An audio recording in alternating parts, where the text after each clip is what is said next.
Sure, a movie might be great, but you don't see Democrats and Republicans hugging and high-fiving after watching Tropic Thunder. Well, I would hope nobody hugs and high-fives after watching a movie. That's a really weird reaction to have.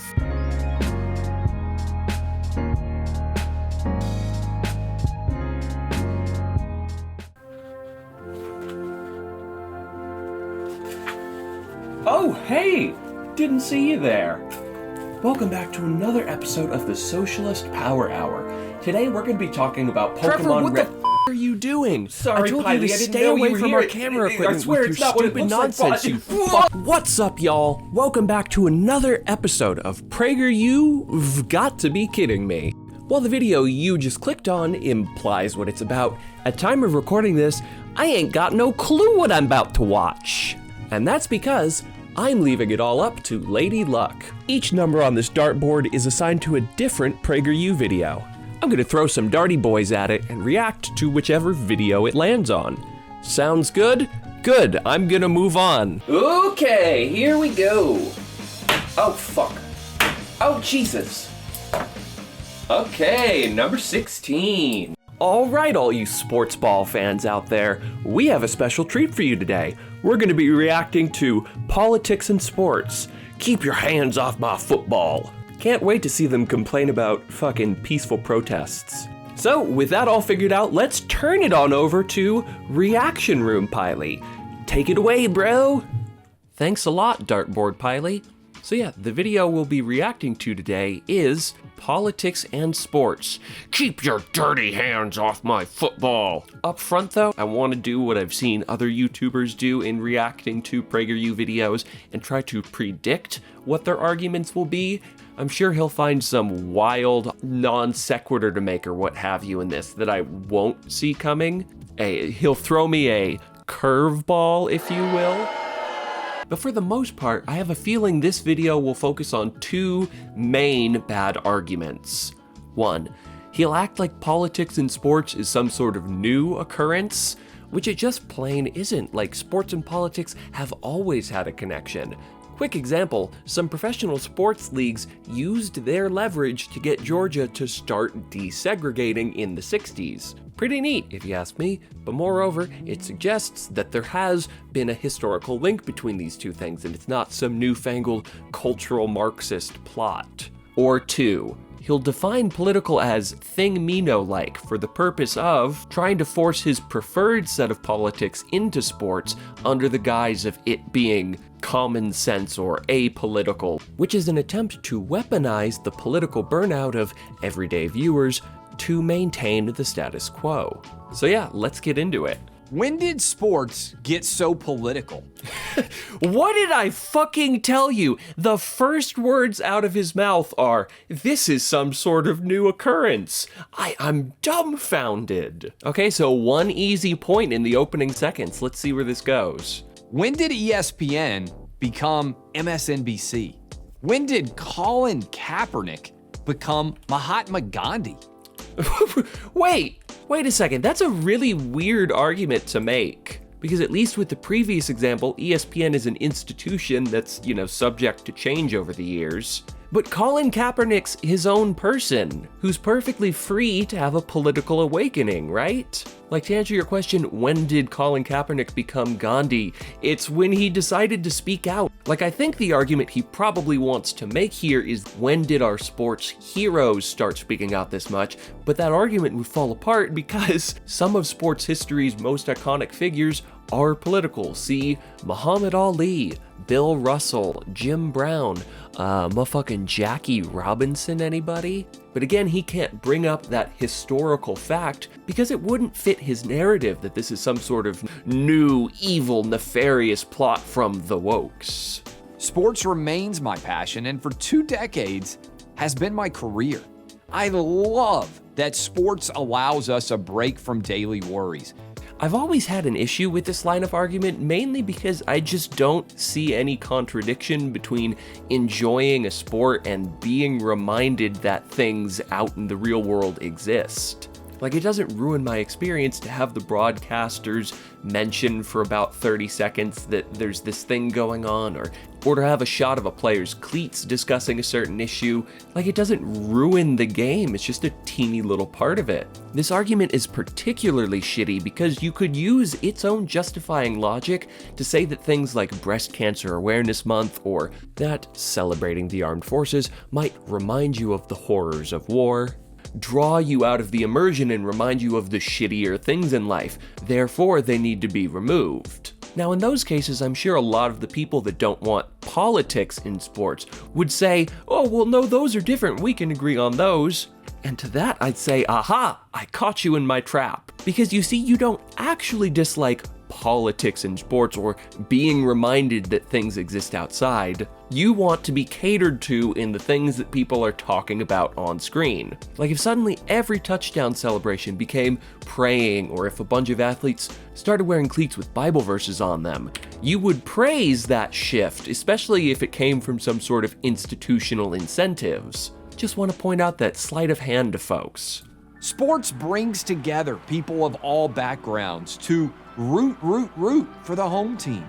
No other form of entertainment does this. Just a quick nitpick here. I don't think something like reality TV necessarily has strict ideological boundaries. Like, I think there's plenty of other fluffy content out there that people of all kinds of backgrounds get behind. Sure, a movie might be great, but you don't see Democrats and Republicans hugging and high-fiving after watching Tropic Thunder. Well, I would hope nobody hugs and high-fives after watching a movie. That's a really weird reaction to have. That's why every professional sports event in America begins with the national anthem.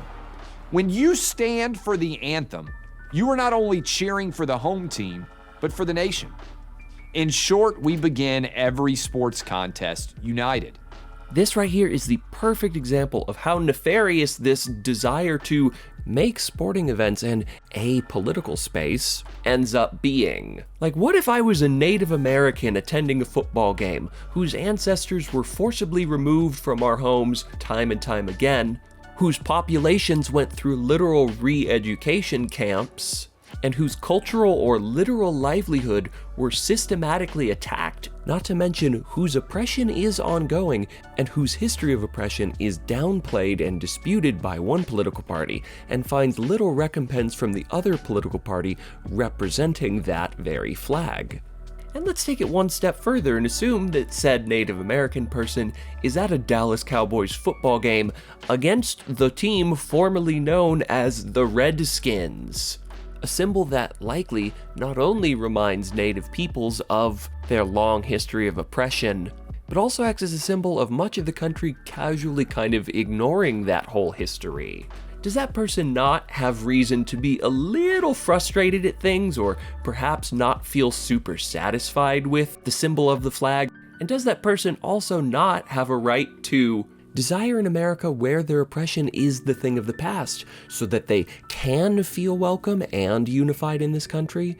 And more importantly, he's operating off this false premise that the activists don't want unity, when it's pretty clear that what they're trying to do is to get us to come together and unify around whatever idea they're activisting behind. That was a horrible phrase. What I mean to say is I'm pretty sure the athletes that knelt during the NFL season want unity as much as Clay Travis does, which leads me to ask, why is it that we can't come together in unity by righting our wrongs? Why is your version of unity only possible through critics of America shutting up and just getting back to the game?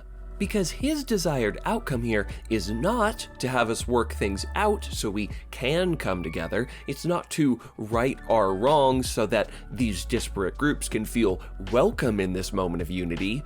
Rather, through this moral finger-wagging of his, he's trying to force assimilation onto the groups that take issue with things. You cannot ask for things to change so that unity can be achieved. You must accept your shitty position. And I guess I just try to imagine what the shoe would be like on the other foot.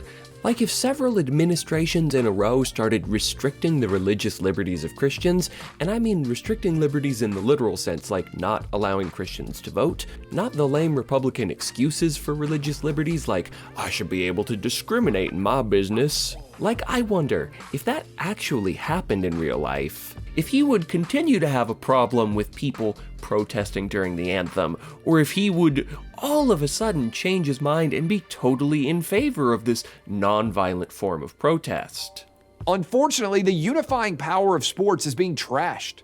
Who's responsible? Let me guess, it's not going to be the nation state that has committed a variety of crimes to a variety of communities that they are, in these moments, non-violently protesting. The worst culprits are, ironically, the very people who cover sports in the first place. What did I fucking tell you? That's when ESPN realized that it was losing its clout. Their answer? A new approach. Sports mixed with politics. The way he frames these shows as a mix of politics and sports is really misleading. It kind of makes it sound like they're half sports, half politics, when in reality, the shows once in a blue moon talk about politics. Like if we venture for a moment over to the Undisputed YouTube channel, which, if my memory serves me correctly, is Fox Sports 1's top talk show. And on this YouTube channel of theirs, they post clips of the 4 biggest talking points of the day, and then a longer form podcast-like segment. Since the start of 2021, the only 2 clips you can find about politics are them talking about Derek Chauvin's trial, and way down here, if I can find it, they talk about the Capitol riots. Those are it. Those are the 2 segments out of 350 segments this year. And the one about the Capitol riots was about the NBA's reaction, so you could even classify that as mostly or partially sports related. So it's safe to conclude this show is not a mix of politics and sports. It's fucking sports that just occasionally, because they're people with feelings, talk about politics. ESPN replaced ratings bonuses with diversity bonuses. I tried to Google around to find his claim that ESPN directly replaced their ratings bonus package with a diversity bonus package, and I can't find anything. And since any hope of sources down in the description are portrayed by Sir not appearing in this film, I have no way of checking this claim. I have a feeling the truth here is that they just added diversity bonuses. But that is again completely different than claiming that they traded them off. Gave woke analysts like Jamel Hill, Max Kellerman, and Bomani Jones their own shows. Just what an unoriginally shitty affirmative action ass take to say that these people are only here because they fill some woke quota, having nothing to do with the work they put into being a host or their skill as a host. And an anti-American former backup. Anti-American. You hear that, folks? Having criticisms of America, that makes you un-American. I don't know if it's possible to be any more blatantly while also casually nationalistic than this. And because ESPN leads the field, much of the sports media followed suit. Oh, you mean the market shifted to appeal to what folks were looking for? Weird, I wonder what economic forces would make that happen. Here's how insane this has gotten. In August 2017, ESPN pulled 40-year-old Asian American play-by-play announcer Robert Lee from calling a University of Virginia college football game in Charlottesville, Virginia. Why? Because in the wake of the violent Charlottesville protests surrounding the removal of the statue of Confederate General Robert E. Lee, ESPN didn't want to trigger its viewers. Wait. 3 minutes ago, he was beaming about how beautiful it is that sports allow this politic-free experience. Yet here, suddenly the don't remind me of outside politics while I'm watching sports thing Clay Travis is such a big fan of needs to be avoided. That's a weird contradiction.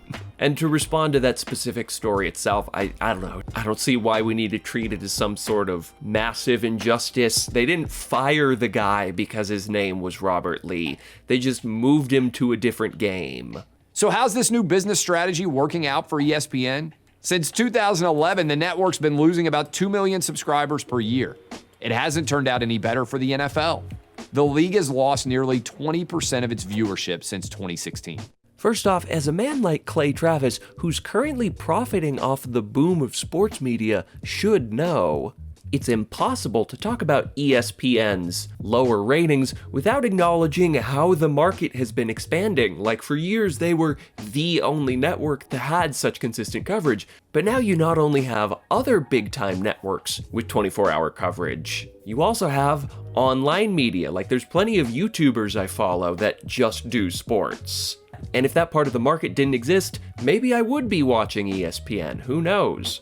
And as far as NFL ratings are concerned, it's similar stuff. There's more things in the market to watch. It's hard to divorce lower sports ratings across the board from like the boom of streaming services and all that, as well as the popularity of illegal streams where you could easily have 1,000 people watching some sport on a Twitch stream that, to the NFL, only gets logged as one viewer. Also, to bring my socialist class analysis lens TM to the table, it strikes me as fair to say that people working longer and longer hours over the years limits their free time, and maybe the NFL's dip in ratings has to do with people having less availability as a compounding result of late-stage capitalism. What else brings Americans together? It certainly isn't politics. You see, and this right here is probably a good chance to talk, while we're wrapping up, about what it means to be political. Despite how Clay Travis tries to frame it here, politics aren't defined as things which are controversial or things which make people angry. Quite literally everything is political in one way or another.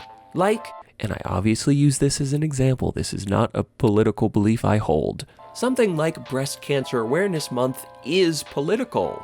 Your typical men's rights activists could easily step in and say, oh, well, why isn't it Testicular Cancer Awareness Month? And the response to said men's rights activist is not to try to argue that Breast Cancer Awareness Month is non-political. Because in a sense, they're correct. You're taking a month to acknowledge one health crisis over several others. And again, to be political does not mean bad. I'm not saying it's bad that the NFL has a Breast Cancer Awareness Month. I'm saying that such an event is not apolitical just because people agree that it's a nice thing to do. In actuality, politics is defined as everything, but Clay Travis wants to define politics as things which are outside of the norm because, as a conservative, he is by definition okay with the status quo and therefore wants to use whatever means he can to either keep America where it's at or bring it back in some of the places he might think we've gone too far. So when he says keep your politics out of my sports, what he means is keep these ideas that I don't like out of my sports because I want my sports to be a vessel for reinforcing my specific brand of politics.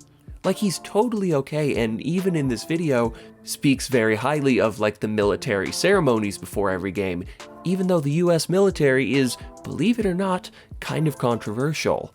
And not even just from a left-leaning perspective, like you could be yourself an Army veteran who was manipulated on account of their impoverished youth to trick them into fighting abroad and risking their body and mind, only to come home and find constantly dwindling VA services. Or maybe they had some horrifically abusive experience in the military that never got rectified or was never acknowledged or got silenced by their superiors. And, therefore, this overly patriotic celebration makes you feel ostracized because your experience with the military was quite negative. So again, those ceremonies are definitionally political, but Clay Travis is okay with those politics because they're his politics. And I hate to sound like I'm oversimplifying things here, but that really is what it boils down to. He wants to define his way around what political is, so that the things he doesn't like Black Lives Matter, are controversial politics, and the things he loves are just common sense, man. But yeah, that's about all I have to say for this video. If you enjoyed this video, be sure to toss me a like and subscribe down below. But if you really want to help me out, you can join me over on Patreon. Patrons get access to exclusive behind-the-scenes content, like early versions of every video, and exclusive Patreon-only videos. Like this week alone, I posted a stream highlight as well as a short-form rant video. Plus, if you join the Piley Benton's Biggest Boys tier, you get your name read off at the end of every video, which I am about to do once I pull up the names. Zoth, Sean Locke, Revo Pregame, Nilic Elites, Floof Pants, and Cameron Fordo. So if you want to hear your lovely name read off at the end of every video, be sure to join me on this specific tier. Thanks much, everyone, and I'll see you next time.